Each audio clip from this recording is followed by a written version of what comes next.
All right, so Cece, we've got a second case. Or we have more than two cases, but we've got a new one also. Right. Let's talk about that for a minute. Okay, so Pastor Nerren is a pastor in Tennessee who's been doing mission work in Asia, especially in Nepal and India, for the past 17 years, going on trips, 2 or 3 times a year. He was detained and arrested on October 5th and put in jail, yes. And we did talk to the State Department and push for his release. He was released. This is another good win. He was in jail for 6 days, but we got a bail hearing, and he is out on bail. But he cannot leave. He cannot leave. They retained his passport, and they put a travel ban on, so he's basically a hostage in India. Yeah, and this is an ally of the United States, Jordan. You do a lot of work in India. Go ahead. It's a very diplomatic, bureaucratic country where the lines are long. You said complicated legal system. It's a very complicated system, and especially for a foreigner.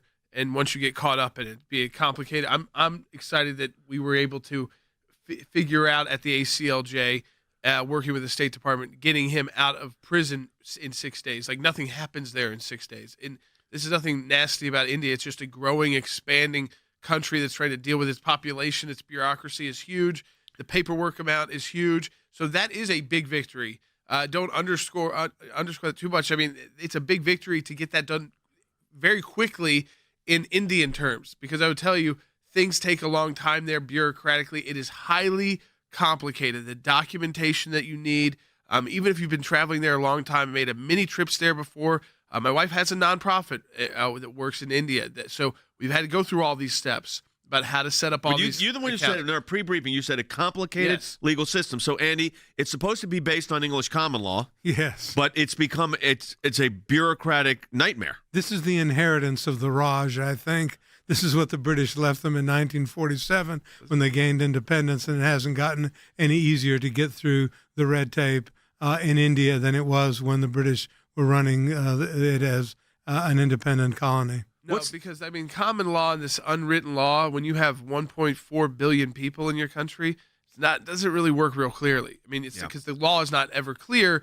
And so I don't think it's like the Indian government that's about this pastor. I think it's some bureaucrat that decided to take the harshest action against him possible. But what we also know, CC, is that the customs officer in this situation is recommending that he be given back his passport and allowed to leave. Yeah, go ahead.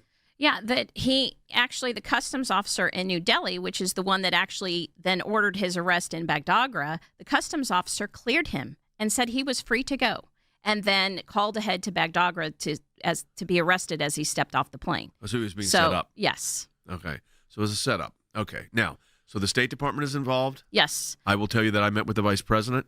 He is involved. His office is involved. The President's aware. People are aware. Here's job one. He's out. He's got health issues, we know. Yes. And the stress on your life and your body and your mental state and everything else, physical, emotional, spiritual, everything else here is dramatic because you're in a country where you are not from, with people that you don't know that well, and he's not free to move around the city. He is not free, no. And he's out of jail, which is a good thing. I want to say that. Thing. So it's kind of job one, keep him alive. Job two, get him out of jail. Job three, and that's not really, it's all job one. Get him out of the country and get him back to the United States. So, Than, we got 50 seconds left here. Very quick, 30 minutes today. But a good progress, at least on that case. Very good progress. Two things very quickly. It certainly helps that this administration, unlike previous administrations, Jay, don't put these issues on the back burner. That helps. Also, Tennessee senators involved and will continue to be. Yeah, that's very helpful as well. I want to thank our Tennessee senators